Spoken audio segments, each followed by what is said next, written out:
Have you ever wondered how it's possible that we can beam data from a satellite orbiting Jupiter to Earth in less than a second, yet struggle to understand our own emotional states or the forces shaping our modern lives? In the last century alone, we've charted galaxies billions of light years away, unraveled the code of life in the human genome, and mapped nearly every corner of the ocean floor. And yet, despite all this external mastery, many still lie awake at night, questioning the direction of their lives. This is not irony, it is the very nature of progress. Technological acceleration does not guarantee emotional or philosophical depth. We become engineers of the external world, even as our internal compass spins in unfamiliar terrain. But something else is happening, a measurable change, not in sentiment, but in signals. Earth itself, as a dynamic planetary system, exhibits patterns, frequencies that we've only recently begun to understand. Among them is the Schumann resonance, a natural electromagnetic frequency that arises from the cavity between the Earth's surface and the ionosphere. For decades, this frequency hovered around 7.83 hertz, stable, predictable. But in recent years, it has begun to fluctuate modestly but noticeably. Some interpret this as a signal of planetary transformation. And while it's tempting to leap into metaphysical conclusions, let us pause. Because science teaches us not just to observe patterns, but to interpret them carefully. These electromagnetic shifts do not speak in prophecies, they speak in data. The Earth's magnetic poles are moving faster than at any recorded time in modern history. Climate systems are growing more chaotic. Animal migration patterns are adjusting. Humans, with our complex biological sensitivity, are part of this ecological web, whether we acknowledge it or not. So the question is not, is something happening? That's obvious. The real question is, how do we respond to what's happening? Because this is where science meets philosophy. When the ground beneath use both figuratively and literally shifts, do we recoil in fear? Or do we rise to understand? If you could silence the noise of modern civilization, the hum of machines, the chatter of traffic, the endless pings of digital life, and simply listen, what would you hear? Not metaphorically, literally. What would you hear from the Earth itself? Beneath our feet and above our heads, the Earth is not quiet. The planet resonates. Lightning discharges across continents generate low-frequency electromagnetic waves that bounce between the ground and the ionosphere. These waves form what physicists call the Schumann Resonances, the heartbeat of the planet, if you will, not in a poetic sense, but as a measurable physical phenomenon. These frequencies, long thought stable, are now showing signs of variability. Scientists have recorded intermittent increases in their intensity and frequency. Is this a natural anomaly, a result of increasing electromagnetic interference from human technology? Or is it indicative of something more systemic, more planetary in scale? The Earth is a dynamic system. It has always changed. Its magnetic field reverses polarity every few 100,000 years. Tectonic plates shift continents over millennia. Climate systems oscillate in cycles that span centuries. None of this is new. What's new is our awareness of the unprecedented speed at which certain changes are unfolding. The magnetic poles are drifting faster than ever recorded. Climate models are being revised in real time. Ocean currents are slowing. Species are migrating earlier or not at all. And while all of this can be tracked, plotted, and predicted within the framework of science, there remains a central challenge: understanding our place in it all. In the past, we imagined ourselves separate from Earth's observers of nature, not participants. But modern science has erased that illusion. We now understand that human physiology, psychology, and even consciousness itself is deeply embedded in planetary systems. For example, your brain waves operate in frequency ranges that are strikingly similar to the Schumann resonance. That doesn't imply mysticism, it suggests sensitivity. Biological systems evolved within Earth's electromagnetic environment. Changes in that environment, therefore, cannot be dismissed as irrelevant to human function. So what does it mean when we sense disconnection, anxiety, or unease, not just as individuals, but as a species? Are we simply overstimulated by modern life? Or Are we perhaps subconsciously reacting to planetary signals that we haven't yet learned to consciously interpret? This is where the science gets fascinating. We are not just observing the Earth, we are interfacing with it biochemically, neurologically, electromagnetically. The Earth is not sending us messages, but it is providing conditions. And when those conditions change, so do we. But let us not stray into fantasy. The Earth does not think, it does not feel, it does not whisper. It follows the immutable laws of physics, gravitation, electromagnetism, thermodynamics. And yet, within those laws exists a canvas vast enough for life, for mind, and for meaning. So when we speak of a shift occurring, let's define it clearly. The shift is not cosmic prophecy, it's not planetary consciousness. It's a convergence of data, environmental, geophysical, biological, and social. It's a global system rebalancing itself under the strain of exponential change. Our challenge is not to mystify it, but to meet it with understanding. Consider this. For centuries, we measured success by how much we could extract from the Earth. Fossil fuels, minerals, timber resources converted into power, comfort, and growth. But now, those same patterns are destabilizing the systems upon which our civilization depends. This is not ideology, it's thermodynamics. Every system, biological or social, that consumes beyond its means will eventually enter imbalance. We are not exempt. The tone of the Earth is not a metaphor for awakening, it is a metaphor for feedback.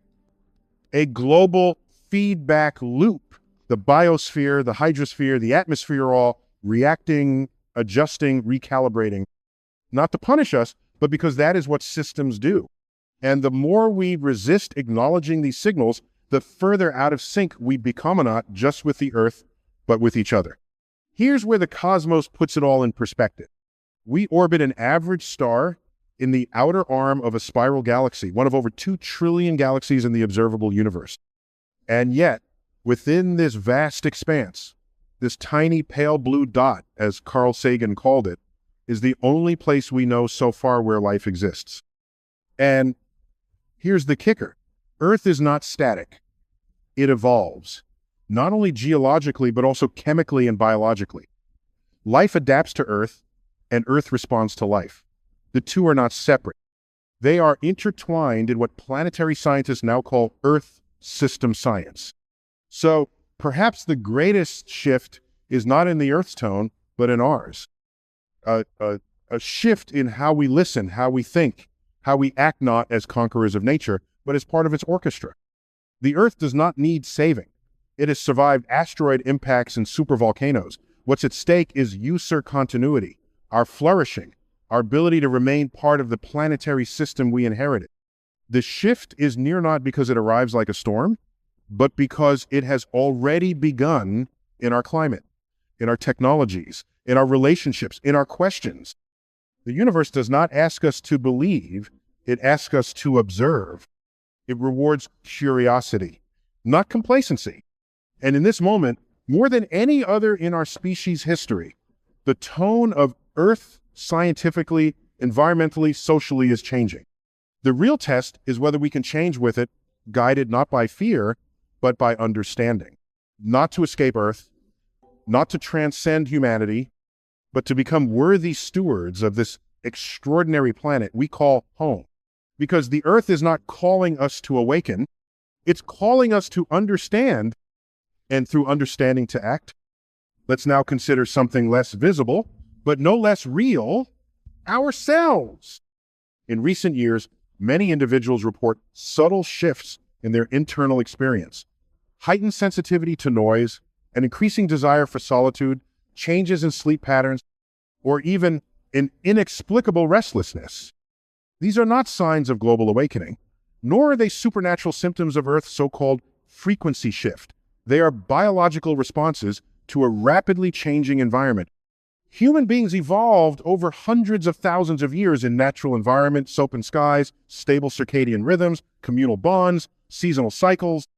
But in the last century alone, we've introduced artificial light, 24/7 information flows, digital overstimulation, fragmented communities, and climate instability. The brain, as a product of evolution, is trying to adapt. But that adaptation is not always seamless.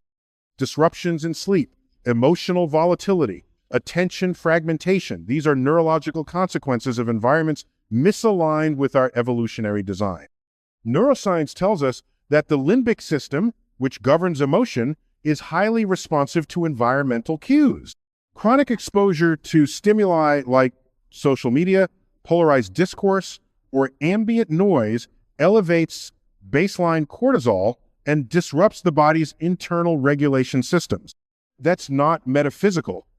That's measurable.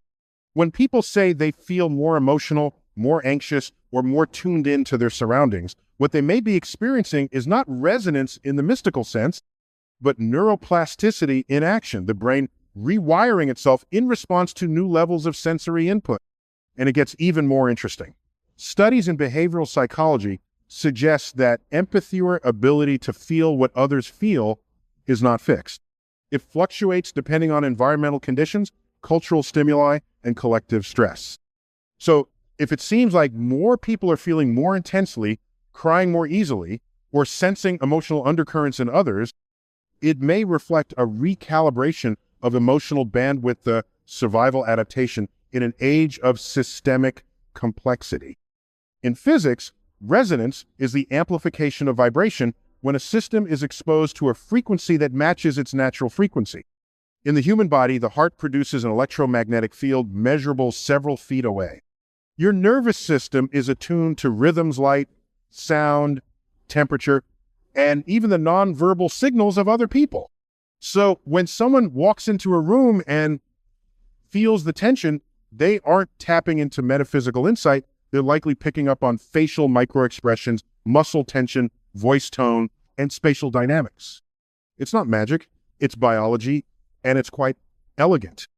In a way, you're an antenna-evolved sensor network capable of detecting subtle environmental changes. But now, the environment is flooded with conflicting inputs. News cycles, global crises, digital distractions. The nervous system, in response, becomes hyper-reactive or numb. That internal static you feel, it may not be mystical dissonance. It's your brain struggling to filter signal from noise in a world that no longer resembles the one it evolved in. Some have reported patterns they call synchronicities, thinking of someone just before they call, or noticing thematic overlaps in dreams and real-world events. While it's tempting to see these as cosmic messages, cognitive science offers another explanation: pattern recognition bias. The human brain is a master of finding pattern 7 where none exist. It's what kept our ancestors alive, noticing the movement in the bushes that might signal a predator, or sensing changes in tone that might suggest danger. In today's complex world, that same pattern-seeking faculty can generate feelings of meaningful coincidence. But rather than mystify it, let's marvel at what it represents: a highly evolved system for detecting relationship and rhythm in data.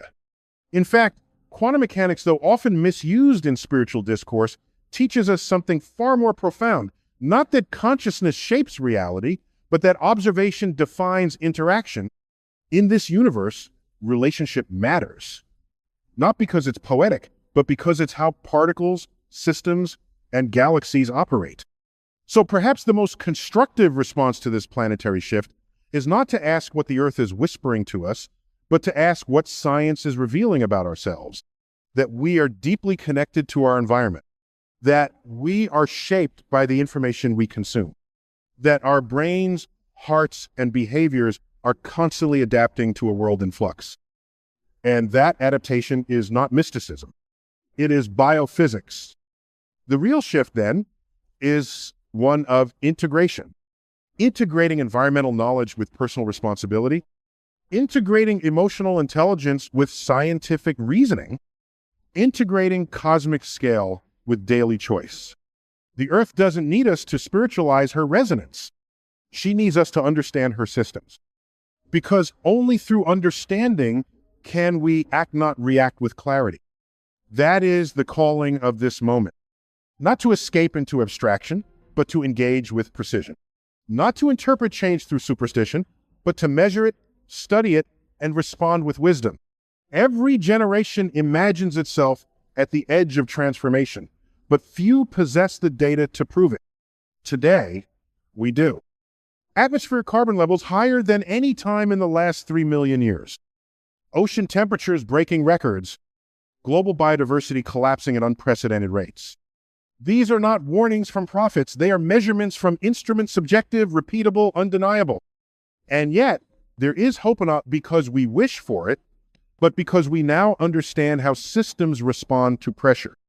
In physics, there is a term, phase transition, when matter under stress reorganizes into a new state. Water to vapor, carbon to diamond. Civilization, too, can undergo phase transitions. But the energy required is not thermal, it is intellectual, moral, collaborative. The Earth isn't asking us to awaken spiritually.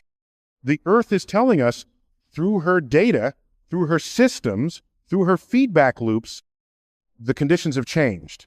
The equilibrium has shifted. Now, what will you do? It's easy to feel overwhelmed. After all, how can one person shift the trajectory of a planet? But let's return to physics again. In a complex system, coherence emerges not from one dominant force, but from many small forces aligning simultaneously. In other words, when individuals coordinate not by command, but by shared understanding, a system can reorganize itself. Not metaphor, mathematics. That's the real resonance, and not mystical vibration, but social synchrony, scientific insight, and ethical coherence. So how do we participate in this shift? We design technologies with long-term ecological feedback in mind.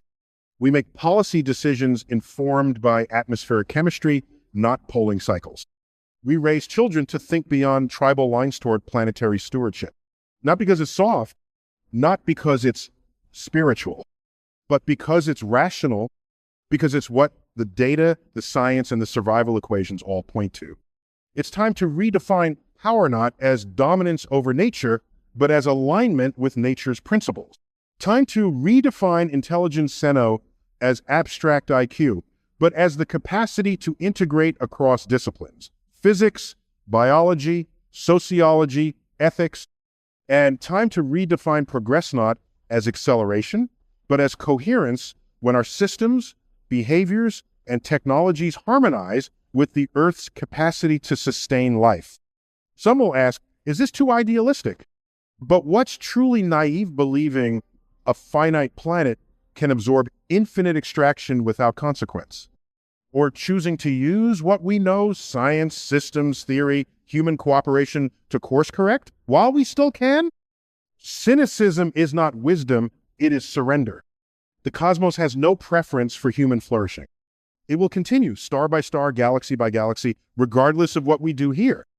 But we have a choice to be an accident of carbon or a conscious expression of cosmic curiosity. The Earth is not waiting to punish or to praise. She responds to force, not to faith. And right now, the forces we exert, social, political, ecological, are out of equilibrium. The tone has changed, not because it wants something from us, but because that's how systems behave under strain. So let us not speak of awakening as something mystical. Let us speak of it as becoming scientifically literate at the planetary scale. Let us act not because we are heroes in some cosmic narrative, but because we are participants in a system worth preserving. That's the beauty of science. It doesn't demand belief. It demands participation. And that's the opportunity of this moment, not to become something more than human, but to become fully human-informed, integrated, and in rhythm with the world that made us. The Earth will continue to turn, but what kind of civilization spins with it? That's up to us.